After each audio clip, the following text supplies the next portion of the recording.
Disgusting but busted, Amazon just this week got caught cutting the spines off of books. Literally. 404 Media has come out busting Amazon for busting up books on behalf of their AI. 404 is reporting a tracking device that was hidden inside of a bookseller's shipment is the thing that led 404 Media to discovering all of this. And that tracking device actually led them to a very specific Amazon facility in Las Vegas. And all of this is to say what happens in Vegas is not staying in Vegas because people are pissed about this. If you didn't know, Amazon used to be an online bookseller, actually one of the largest booksellers ever. I still think that they are. But now, Amazon and all of its subsidiaries are essentially a glorified AI data farming mine. And for further proof of this, you can look at Twitch, which is a subsidiary of Amazon and what they're doing to all of the creators on their platform right now. They are force opting them in to train their shitty AI. So not only are they taking data from real people, they're also taking it from very real and physical books. And no one really knew or could prove all of this, right? Until we had this tracking data chip thing tell us. Rare book dealers came out just a month or so ago saying that people are buying up all of their books. There was a spike in sales to prove that. We didn't know exactly what they were being used for. However, we did get a little bit insight from Anthropic in how they treated books because they were also busted earlier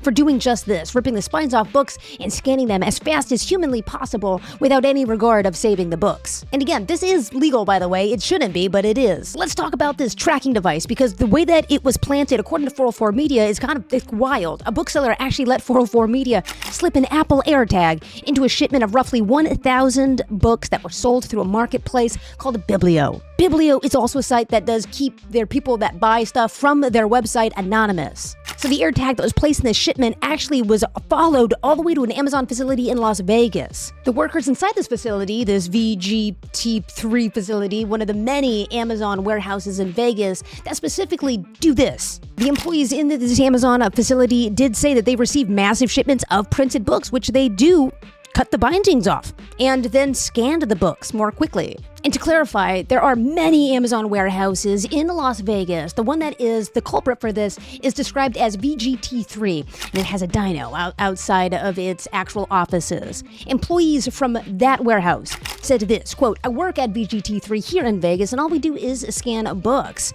And some are assigned to cut books, and others to receive where they get books and then scan the barcodes. We didn't have rates, but now we do. It's not stressful." I just didn't expect this, attitude, but again, go back to material conditions, right? Like, into this economy, scanning books seems like maybe a less laborious thing that you could be doing in an Amazon facility because we've seen those horror stories. People are pissing in bottles in trucks, right? Passing out on the line in warehouses. So to see an employee say something like this, quote, "Working at VGT3 is nice and all we do is scan books," I get it. And I should say that the Amazon employees, they're not to blame here, man. They're just trying to provide for their families. It's Amazon itself developing these LLMs, right? Because ideally they can make these products and then extrapolate on them, sell them, make money from them. Make money from scanning and destroying the books. And the workers at the facility in Las Vegas said, yeah, they do get massive dumps of books, which they do cut the spines off because it makes scanning them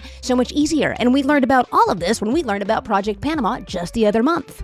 And I'd say that they didn't try to hide it, but they did, and this probably wouldn't have been exposed unless it was for 404 Media into their awesome reporting and really clever thinking. Amazon hasn't addressed any of this. They did give this half-assed statement to 404 Media, or in general, in a statement, they said this, quote, "Amazon purchases books through commercial channels to help develop and improve the products and services our customers use," i.e. the products they sell to customers. This is all just to inflate their bottom line and sell products. Sell products that are built off the back of books because they destroyed the internet with their AI outputs. And because dead internet theory is real, they can't use the internet anymore for their data mining. And now they have to resort to things like first edition Oliver Twist books, which I think is stupid. And I can't stress enough how this is all super legal. It's not a copyright violation or anything. Our relics of history and culture, and before you say V, you can save it digitally, it's not the same. And it is very much subject to being altered or changed when it's in its digital form. It is much harder to change books on a shelf or that are in your possession. You can't really change a book that's in your possession. I mean, you could, but it would be super obvious. AI written material online or books even written that they could download from these sites because, again, there's AI out there making books on a dime. And because AI makes such shitty products, they don't want to train their AI onto the shitty AI outputs. So we officially know about two warehouses now, right? The Anthropic and now Amazon's warehouse. But the company Biblio that did sell wholesale products to this Amazon warehouse, I don't know if they knew what was going to happen to the books. They probably would have sold it anyway. And in this economy, I get it. You gotta do what you need to do in order to keep a roof over your head and your fridge somewhat stocked. But Biblio also declined to comment as of I'm recording this on the 18th of August. But I'll leave you with this thought. If Amazon and Anthropic have been busted, these are large companies. How many AI companies other than these two really large ones we know of now are doing this to our books? If you have any thoughts or you didn't know that this was happening or that this broke into the headlines, drop a comment below and let me know you want me to make more videos like this one. And until next time, bye!